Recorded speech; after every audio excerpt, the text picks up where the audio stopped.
Bien, continuando con Ferdinand de Saussure, que es con quien habíamos concluido el video anterior.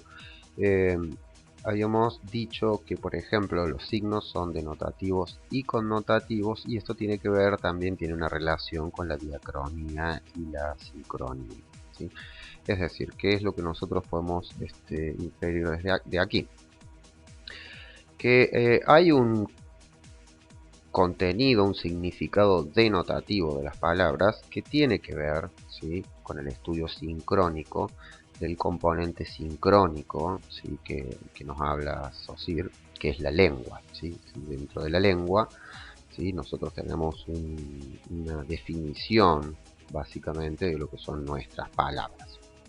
Entonces, fíjense cómo el castellano tiene la Real Academia Española, que es la que dice lo que significan las palabras en nuestra lengua castellana, que es algo propio del castellano, ¿sí? O sea, otras lenguas, ¿sí?, no tienen, por ejemplo, una Real Academia, no hay sí, una Royal Academy de inglés, por ejemplo, ¿sí? O sea, los únicos que tenemos una institución como tal que dice lo que las palabras significan somos nosotros. Pero más allá de este detalle, digamos, de esta anécdota de color, sí, lo que las cosas denotan forma parte de la lengua y se puede estudiar, digamos, haciendo un corte sincrónico. Pero por el otro lado, como habíamos dado el ejemplo también, tenemos un doble significado, ¿sí? Es decir, hay cosas que significan dentro de la lengua, pero hay cosas que significan, o sea, connotan también en relación al habla, al uso que nosotros hacemos de esa lengua, y eso también tiene que ver, ¿sí?, con un estudio diacrónico, ¿sí?, en el tiempo, de cómo ha evolucionado y cómo nosotros le vamos a ir asignando distintos significados en el uso, ¿sí?, a las palabras. Bien, ¿cómo nos plantea Saussure que se compone un signo? ¿Sí? Él nos dice que un signo, ¿sí?, está compuesto por un significado y un significante. ¿Sí? El significado, ¿sí?, aquello que las cosas significan, es la idea, ¿sí?, es una huella, él la llama una imagen acústica, una huella psíquica y acústica, que básicamente es el concepto y es aquel resultado de la semiosis que nosotros hemos elaborado en relación a un objeto externo. Y el significante es la palabra que lo denomina, ¿sí? Entonces, como nosotros vemos acá, al decir casa, ¿sí?, nos viene a la mente algo de esta forma, ¿sí? Es decir, este resultado, esto que nos viene a la mente, ¿sí?, es el resultado de nuestro proceso de semiosis, es decir, esa huella psíquica, acústica, que nosotros elaboramos a partir de nuestra percepción, ¿sí? Entonces, esa idea, ese concepto, esa imagen, nosotros la asociamos a un sonido, a una palabra, y a partir de allí hacemos la asociación, ¿sí? Para explicarlo de manera sencilla, digamos, esto sería así: nosotros tenemos una percepción de la realidad y vamos sacando como fotografías de esa realidad, ¿sí? Y tenemos esas fotografías de la realidad y tenemos una definición de esa realidad. Entonces, cuando escuchamos la palabra, nuestro cerebro busca, ¿sí?, esa fotografía que viene con esa explicación de la realidad que hicimos en su momento, ¿sí? Y esto es tan así que, fíjense, hay un dicho, por ejemplo, popular, que es la primera impresión es la que cuenta. Y en este sentido también es interesante porque fíjense que nuestras primeras impresiones generalmente son las más fuertes. Entonces hay cosas que para nosotros significan, ¿sí?, y ese significado tiene que ver con esas quizás primeras observaciones que nosotros hicimos de esa realidad, ¿sí? Entonces muchas veces lo que para nosotros significan las cosas están asociadas a esas primeras experiencias. Esto no es siempre así, pero digo, en esto de recuperar la foto, muchas veces recuperamos esas primeras fotos que hemos sacado, esos primeros conceptos, digamos, ese primer resultado de los procesos de semiosis, ¿sí? Entonces un poco esto es lo que nos describe Saussure, y su signo, como toda, digamos, su filosofía, digamos, todo su pragmatismo lingüístico, es diádico, ¿sí? Tenemos significado, significante, diacrónico, sincrónico, denotativo, connotativo, lengua y habla. Entonces eso forma parte, digamos, de su estructuralismo, esta visión diádica, ¿sí? Entonces, bueno, este es un poco el signo de Ferdinand de Saussure.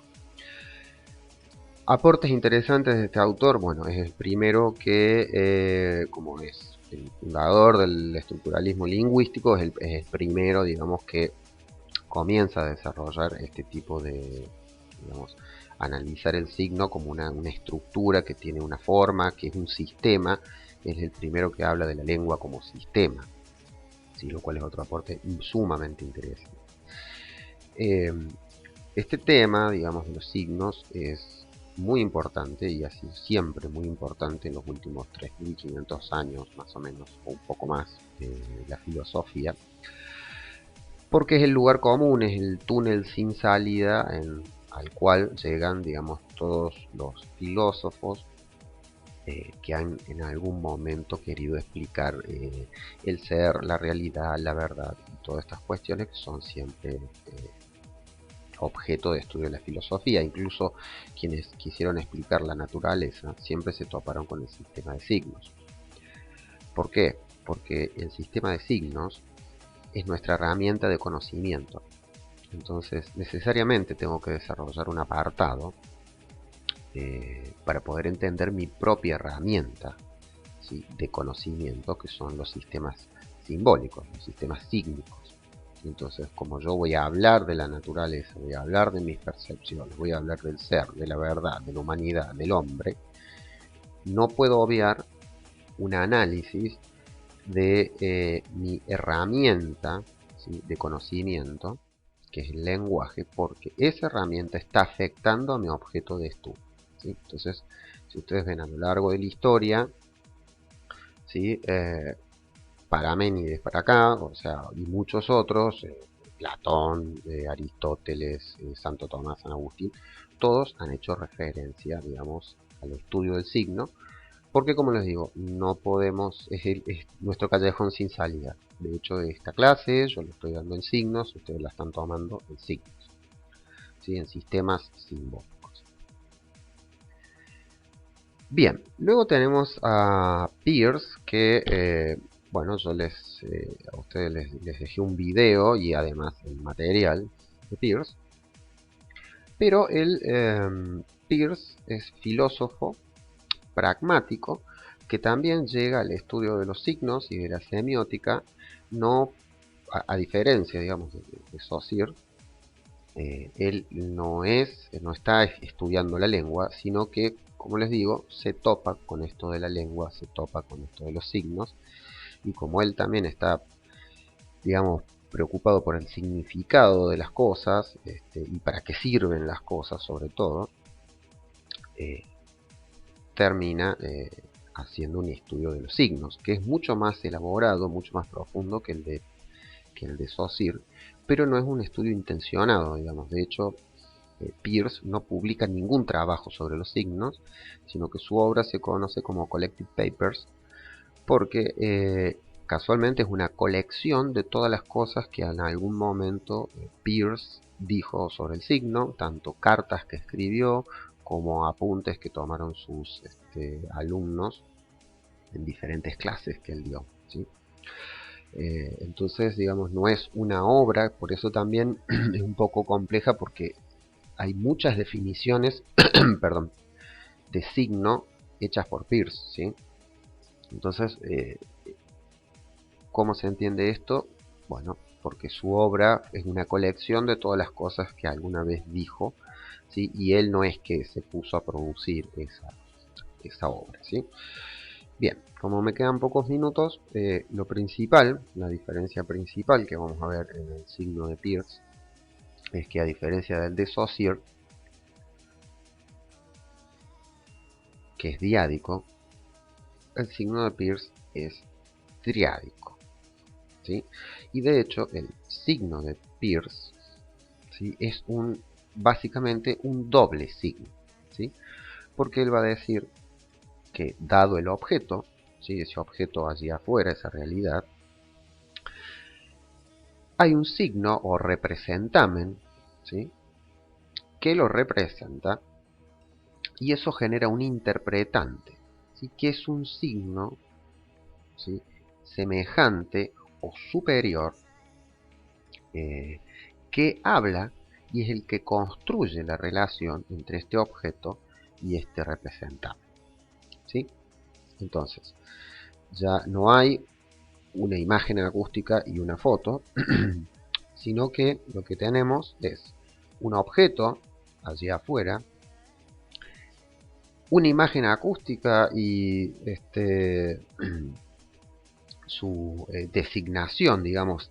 Esta parte del signo de Peirce sería todo el signo de Saussure, para que más o menos como para que lo entiendan.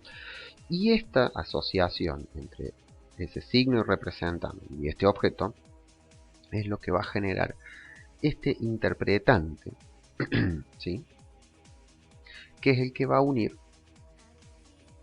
estas dos entidades, ¿sí? Este es un concepto un poquito más complejo, pero es el que nos permite, por ejemplo, comprender, a diferencia de Saussure, por qué, dado este objeto, puede haber muchos signos, es decir, muchos interpretantes distintos de este objeto. Es decir, esta es la teoría que nos permite explicar por qué una sola cosa puede significar un montón de cosas. Que es algo que nos explica Saussure. Porque si bien es cierto, Saussure habla del habla y de la lengua, ¿sí?, esta diferencia, digamos, de por qué para mí una cosa es una cosa y para ustedes la misma cosa es otra cosa, él, digamos, la simplifica diciendo, bueno, eso es del orden del habla y está en el uso, ¿sí? Pero no lo explica internamente, estructuralmente. Sí lo explica Peirce, ¿sí? Entonces él va a decir que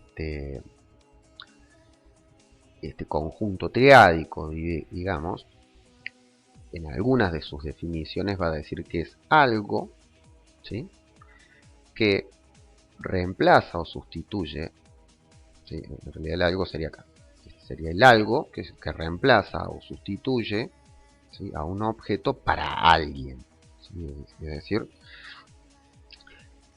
Peirce aquí en el interpretante incorpora esa idea de alguien, ¿sí?, y que ese alguien, lo interesante es que forma parte del signo, ¿sí?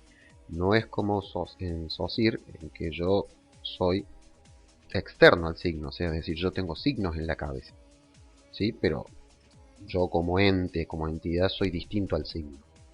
Lo que nos va a decir Peirce en una de sus tantas definiciones, entonces, es decir, algo que está para alguien, ¿sí?, en representación de un tercero, significa que ese alguien, yo estoy dentro y formo parte de ese signo, ¿sí? Es decir, no existe signo para Peirce, sino esta triada.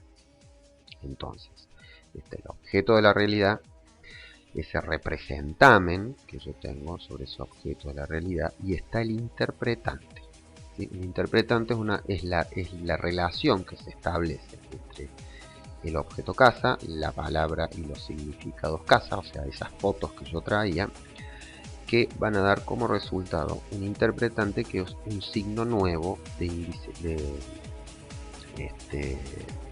de cualidades superiores, ¿sí? Bien, voy a dejar acá y luego vamos a terminar con